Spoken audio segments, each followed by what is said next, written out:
Merci Laïla. Alors, si on se projette un petit peu dans le passé, par exemple, il y a très exactement 5 ans. Est-ce que vous vous souvenez d'il y a très exactement 5 ans? À ce moment-là, le télétravail, il n'y en avait pas. Ou alors, c'était vraiment très marginal.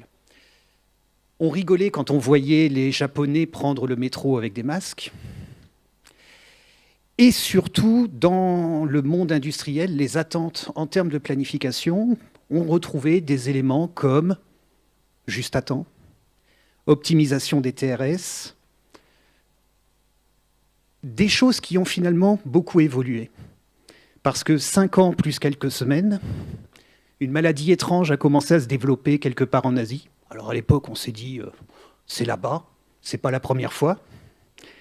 Puis elle est arrivée en France, puis il y a eu les premières quarantaines. Il a commencé à manquer du personnel, que ce soit dans les usines ou ailleurs. Et ceux qui étaient planificateurs à l'époque, vous avez dû commencer à avoir un peu chaud. Parce que une machine sans l'opérateur qui sait la faire fonctionner, ça marche beaucoup moins bien. Et les choses ont continué à empirer, puis il y a eu les confinements, les usines se sont complètement arrêtées, puis les déconfinements, les usines ont recommencé à démarrer. Sauf qu'au retour des confinements, il y avait toujours des gens qui n'étaient pas retournés dans les usines. Ou alors des gens qui étaient retournés dans les usines, mais pour des raisons légales, leur certification n'était plus valide. Et donc là aussi, les planificateurs, ils ont dû avoir très très chaud. Et en fait, pour nous, de notre point de vue, ça a amené une vraie bascule dans la valeur perçue des systèmes de planification. Encore une fois, au début, jusqu'en 2020, il fallait minimiser les stocks, il fallait optimiser les coûts, optimiser les TRS, faire du juste à temps. Et on a fini par voir remonter de nos clients, des besoins qui étaient beaucoup plus liés à la gestion du personnel. Et c'est vrai, il y a vraiment eu une bascule qui a eu lieu à ce moment-là. Et donc c'est un peu le sens de cette présentation. Parce que d'une certaine manière, c'était pas un problème nouveau. Ça fait de très nombreuses années que le monde industriel est confronté à une tendance à la pénurie sur certains types de personnel. Pour plein de raisons. Au hasard, on peut se dire que les postes sont de plus en plus techniques. Et l'époque où on pouvait faire venir un intérimaire, on pouvait appeler un intérimaire le vendredi pour le lundi, c'est de moins en moins faisable. Ça l'eût été, mais ça l'est beaucoup moins aujourd'hui. Alors après, on peut se poser plein de questions sur les causes du comment. Est-ce que l'industrie est encore appétante pour les jeunes qui ont envie de s'y lancer? On peut en douter. On peut en douter pour plein de raisons. Sur le fait que l'industrie, pendant longtemps, a été décroissante, ou sur le fait qu'on a parfois transmis une image biaisée de ce que pouvait être l'industrie. En tout cas, une chose est sûre, c'est qu'aujourd'hui, ce qui est attendu de la part de nos clients industriels, donc de vous, ça n'est plus uniquement de l'optimisation de production au sens classique du terme, mais c'est aussi l'optimisation des ressources humaines. Et donc, partant de ce principe-là, nous, on a bien été obligés de commencer à se poser la question comment faire évoluer nos offres pour pouvoir justement tenir compte de cette contrainte qui est de plus en plus forte. Alors, on pourrait dire que la solution la plus simple serait de se dire qu'il faut anticiper au plus tôt les besoins en personnel, voire en qualification. Alors, typiquement, sur des exercices de planification à moyen long terme, on peut vouloir tester des scénarios d'embauche, de formation. On peut anticiper, on peut aller même jusqu'à anticiper le fait d'embaucher des personnes peu expérimentées, quelque part, ce sont des personnes qui n'auront pas la même productivité, qui travailleront peut-être moins vite que les autres. Et une chose aussi qui est très importante, c'est de favoriser la polyvalence. L'époque où on avait un opérateur qui était presque propriétaire de sa machine parce qu'il était le seul à savoir la faire tourner, ça ne marche plus. en supposant que ça marchait à l'époque. Mais en tout cas, aujourd'hui, c'est vraiment perçu comme étant quelque chose qui ne marche plus. Donc finalement, la première dimension sur laquelle on peut travailler pour améliorer ça, c'est justement tous ces exercices de planification à moyen long terme. Ensuite, une autre manière de faire, c'est peut-être aussi de redonner un peu d'intérêt dans les fonctions de production. Alors comment on fait ? On fiabilise les plannings et les affectations. Encore une fois, apprendre le lundi qu'on sera de week-end le week-end prochain, c'est pas très appétant. Faire de la mobilité dans les postes, là aussi, c'est toujours agréable quand on est opérateur de faire des choses diverses et variées. Prévoir des changements de schéma d'équipe.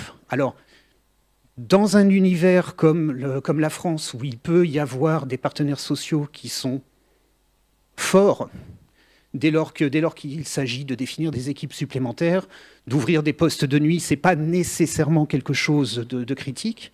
Mais si on regarde au global, il y a des pays dans lesquels c'est tout à fait naturel de dire « Tiens, tu vas faire 4 heures supplémentaires ce soir ». Et enfin, limiter les besoins en heures supplémentaires. Là aussi, quelque part, c'est un peu le même sujet. C'est-à-dire que si on veut que le rôle d'opérateur de production soit appétant, il faut aussi respecter l'opérateur en tant que personne. Et donc, ça revient à ne pas lui dire l'après-midi même « Tiens, tu vas peut-être faire 2 ou 3 heures supplémentaires parce qu'on a un coup de bourre. » Et donc, quelque part, de notre point de vue, c'est vraiment sur ces sujets-là qu'il faut travailler pour, sinon résoudre, au moins faciliter la problématique des opérateurs de production. Et alors, Hortemps dans l'histoire. Ceux qui étaient là l'année dernière se souviennent que j'avais fait un début de conférence sur des solutions techniques hortemsiennes pour gérer des problématiques de gestion de la main-d'œuvre. Aujourd'hui, j'ai fait le choix de rester un petit peu en retrait par rapport à l'outil, par rapport en tout cas à l'aspect technique de l'outil, pour vous présenter un peu une vision de ce que nous pouvons faire, des choses que l'on peut faire pour faciliter le travail des entreprises, pour améliorer leurs problématiques de ressources humaines, de gestion des ressources humaines. Alors, la première chose qu'on peut faire, c'est sur les plannings à moyen terme, donc ce qu'on peut appeler des PDP ou des MPS. Hortemps adresse ça typiquement avec Hortemps Manufacturing Planner, mais il existe d'autres manières de voir les choses. Mais en tout cas, la mise en place et l'amélioration des processus de plan directeur de production en y intégrant la notion de main-d'œuvre. Donc quand je parle de main-d'œuvre, je ne parle pas des opérateurs en tant que tels, mais c'est plutôt les besoins en compétences qui sont nécessaires finalement pour atteindre les objectifs du PDP. Donc, Hortemps, dans ce cadre-là, peut assez facilement vous aider à anticiper les besoins en main-d'œuvre. Donc, au même titre que je fais une projection de charge sur mes ressources de production, je fais une projection de charge sur la compétence A, la compétence B. Et ça a l'air de rien, mais ce genre d'exercice, on nous le demandait assez peu il y a encore 5 ans. Et aujourd'hui, c'est presque devenu un critère obligatoire. Et c'est quelque chose qu'on adresse sans aucun problème avec Hortemps MP. Donc, je suis alors à ce moment-là capable d'anticiper mes besoins en opérateur, d'identifier si à tout hasard, je n'aurai pas l'arrivée d'un nouveau client ou l'arrivée d'un certain produit qui aurait tendance à saturer ma ressource humaine et plus uniquement ma ressource machine. Ensuite, on peut également utiliser ce système-là pour venir arbitrer entre les besoins clients et des ressources qui sont limitées. Et ultimement, on peut également utiliser l'outil pour venir simuler des plans d'embauche et de formation. Donc imaginez la chose, vous avez votre demande, vous avez une modélisation Hortemps qui vous permet d'évaluer vos besoins en termes de machines, de ressources de production, de matières premières, etc., mais également en termes de compétences, que vous pouvez derrière comparer avec vos capacités associées à ces différents groupe d'opérateurs ou de compétences. Et à la fin, vous rentrez en mode simulation et vous vous dites, qu'est-ce qui se passe si je fais rentrer 2 opérateurs à telle période qui disposent d'une compétence qui se trouve être critique? À quoi ressemble mon plan? Est-ce que j'arrive à suivre le plan de demande client? Oui, non. Et quelque part, à la fin de cet exercice, on est capable, avec des éléments matériels, de définir les plans d'action.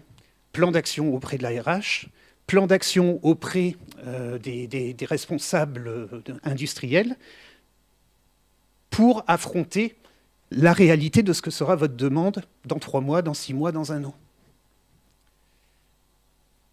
Alors, bien entendu, je parle là de ce qui se passe en termes de moyen terme.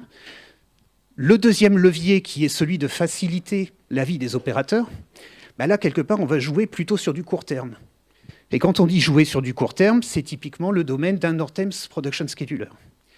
Et là, même chose, Production Scheduler vous permet de savoir quelles sont les compétences dont vous avez besoin, quelle, entre guillemets, quantité de compétences vous avez besoin, et de venir arbitrer par rapport à la réalité de vos capacités opérateurs. Éventuellement, on peut même s'il existe des solutions qui sont beaucoup plus pertinentes pour ce faire, on peut éventuellement faire de l'affectation détaillée. Dire qu'on a notre liste d'opérateurs et puis on vient affecter telle ou telle activité sur tel ou tel opérateur. En gardant tout de même en tête que l'affectation du travail détaillé aux opérateurs, typiquement, que va faire tel opérateur demain, ça suit des logiques qui ne sont pas forcément faciles à déterminer et faciles à modéliser dans un outil comme Hortems. Pourquoi ? Certains opérateurs ont des limites en termes de capacité à déplacer des objets. Des opérateurs ont des contraintes personnelles qui font qu'elles peuvent ou ne peuvent pas faire telle ou telle chose. Il existe des logiques sous-jacentes que Hortems ne saura pas forcément très bien adresser. Et c'est typiquement ce que Delmia propose de couvrir avec une autre solution qui s'appelle Workforce Planner, qui peut être utilisée effectivement en complément avec Hortems PS. Ceci dit, le simple fait d'avoir un plan d'ordonnancement qui tienne compte de vos opérateurs, qui tienne compte des limites que vous avez sur ces différents opérateurs, qui vous permettent potentiellement de mettre à jour votre plan en tenant compte du fait que, tiens, cet opérateur, je vais le basculer de telle zone de l'atelier à telle zone de l'atelier, voilà l'impact que ça a, on peut partir en production.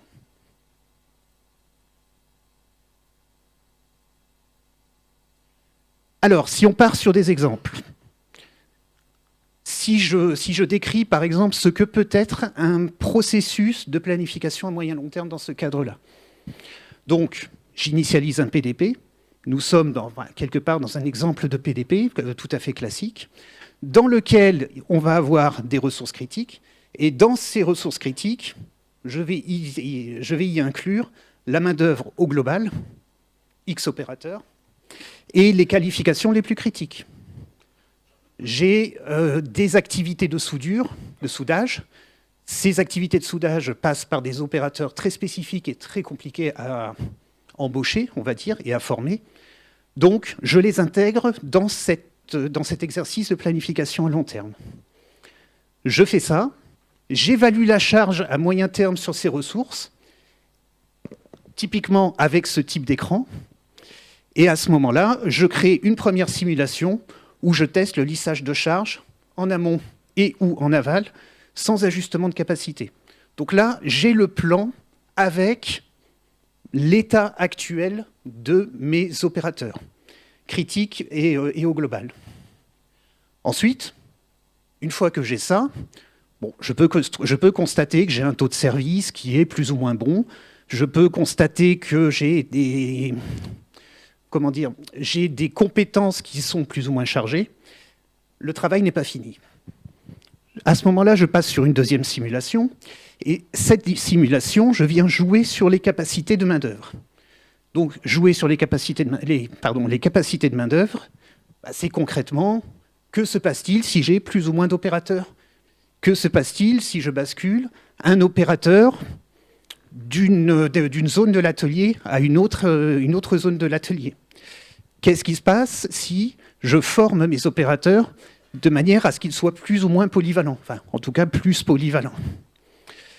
Et enfin, je crée une troisième simu qui, cette fois-ci, essaye de faire le compromis. Et finalement, une fois que j'ai ça, j'ai tous les éléments pour commencer à discuter avec la direction industrielle, avec la direction des ressources humaines.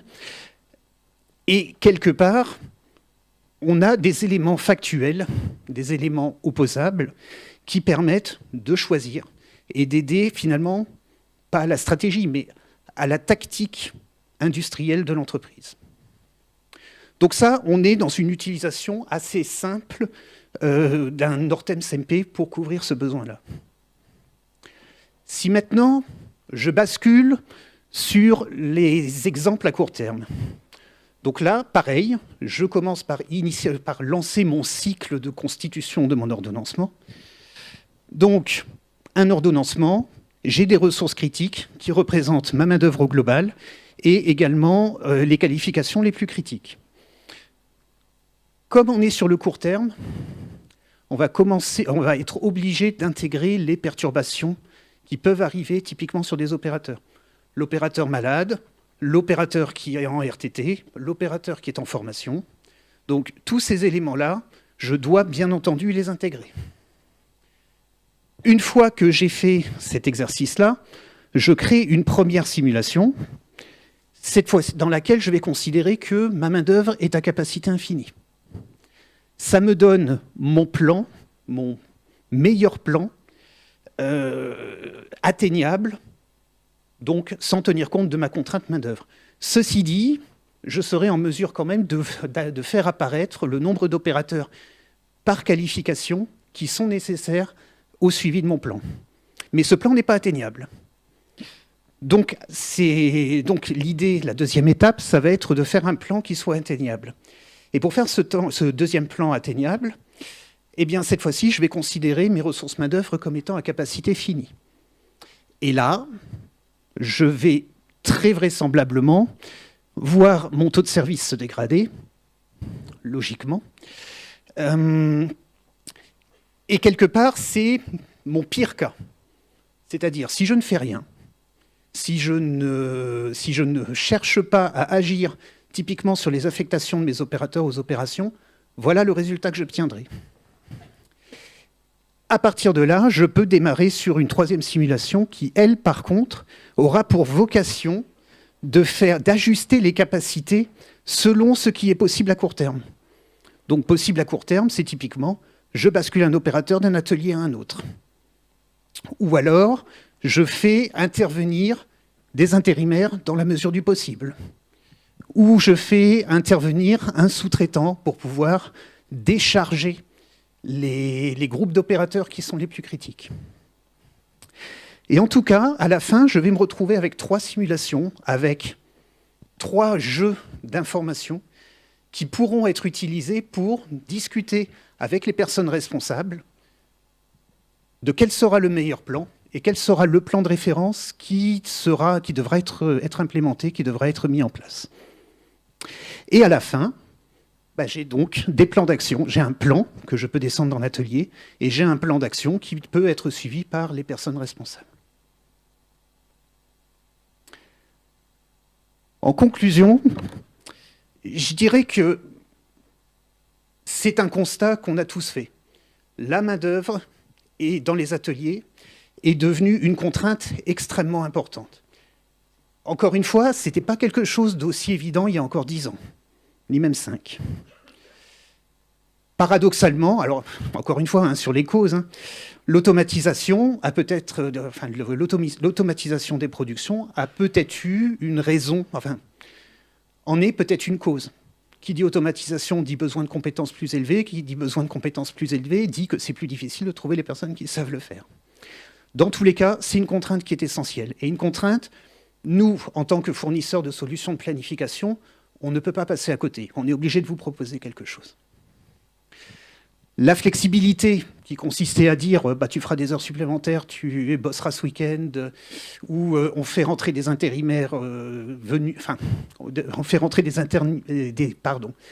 intérimaires plus ou moins bien formés, c'est pas tenable. C'est pas tenable sur le moyen terme, c'est pas tenable sur le long terme. Donc, voilà, nous, ce qu'on vous propose d'adresser dans vos organisations, à savoir des outils de planification qui vont vous permettre d'optimiser la manière dont, finalement, vous gérez la main-d'œuvre dans le cadre de la construction des plannings. Merci beaucoup. Merci beaucoup. Je crois que tu avais une petite question, non? Tu avais une question interactive ou pas? Non? Non, d'accord, ok. Est-ce qu'il y a des questions dans la salle?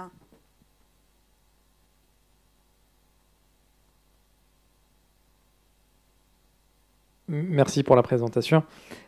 J'ai une petite question sur ce qui est peut-être dans la roadmap de cet outil. Vous avez présenté les scénarios qu'on peut imaginer, déployer, comparer. Est-ce qu'il y a dans la roadmap une automatisation de ces scénarios? Globalement, que ce soit plus une suggestion de l'outil qu'un travail où on irait créer les scénarios, les comparer et les prélever. Alors, les scénarios, en tout cas les scénarios que je vous ai présentés, c'est une proposition, c'est une manière dont que l'on pourrait faire pour construire des plans qui tiennent compte de la main-d'œuvre en vue d'optimiser la manière dont on gère la main-d'œuvre. Aujourd'hui, dans le cadre d'Hortems, c'est assez compliqué d'automatiser ce genre de choses, parce que ça va dépendre vraiment du processus de planification de l'entreprise qui souhaite le faire. Et vous pouvez me croire, vous prenez 10 entreprises, vous avez 10 manières différentes de le faire, avec des contraintes différentes. Et le pire, c'est qu'on ne peut même pas dire qu'il y en ait une qui soit meilleure que les autres. Parce que ça dépend d'un contexte, ça dépend d'une culture, ça dépend d'un ensemble de paramètres qu'il est difficile de complètement automatiser dans l'outil. Donc, nous, l'outil va vous permettre quelque part d'apporter l'aspect calculatoire, l'aspect recueil de données, l'aspect peut-être lissage de charges, donc optimisation en quelque sorte. Après, la partie gestion du workflow, parce que finalement c'est de ça dont on parle, à savoir décrire le processus de travail et piloter chacune des petites activités. Au sein d'Hortems, à ma connaissance, ce n'est pas inclus. Par contre, nous avons des solutions chez Dassault Systèmes qui permettent de le faire.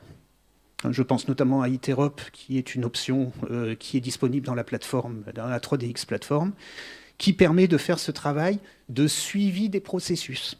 Mais encore une fois, c'est un suivi de processus, c'est-à-dire je définis des acteurs qui ont des choses à faire dans le cadre d'un processus, comme par exemple construire un PDP, et Iterop va me permettre d'envoyer des informations aux différents acteurs pour leur dire « Hey, on est dans un processus de PDP, j'ai besoin que tu réalises telle action ou que tu fasses telle mise à jour dans le système. » Mais ce n'est pas forcément de l'automatisation au sens où j'appuie sur le bouton, il va me générer les 7 ou 8 scénarios qui sont pertinents pour pouvoir derrière les comparer et permettre d'avoir quelque part les inputs pour la réunion de validation du PDP. Ça répond? Oui. Magnifique. Merci. Audrey Marcon, je ne sais pas si vous m'entendez. Oui. J'ai une petite question sur ici. Donc le cas des soudeurs, c'était un bon cas, ça nous concerne beaucoup chez Framatome. J'ai une petite question, on parle beaucoup d'intégration des modifications de capacité en disant on va faire des scénarios.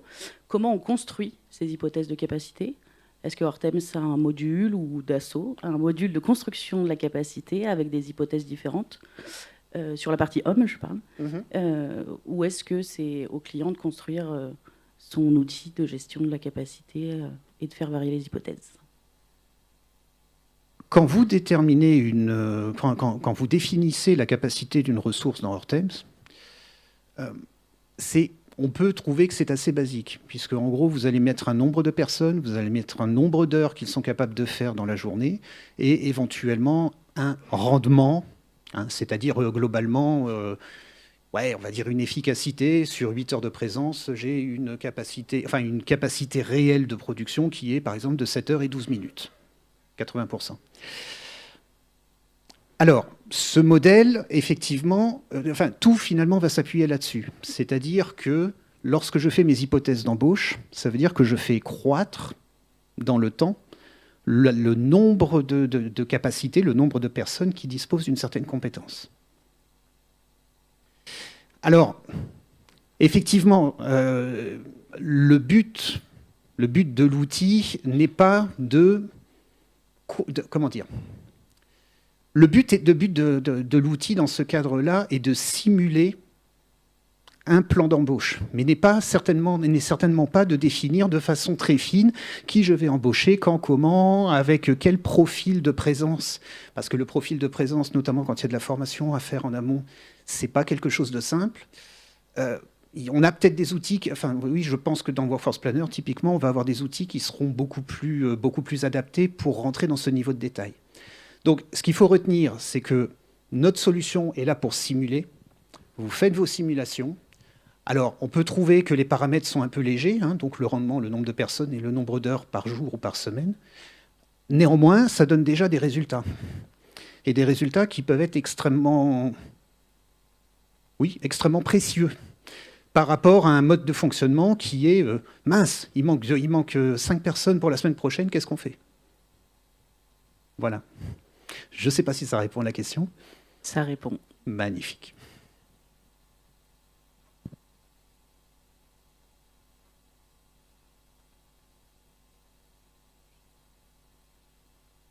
Alors, il ne me reste qu'à vous remercier.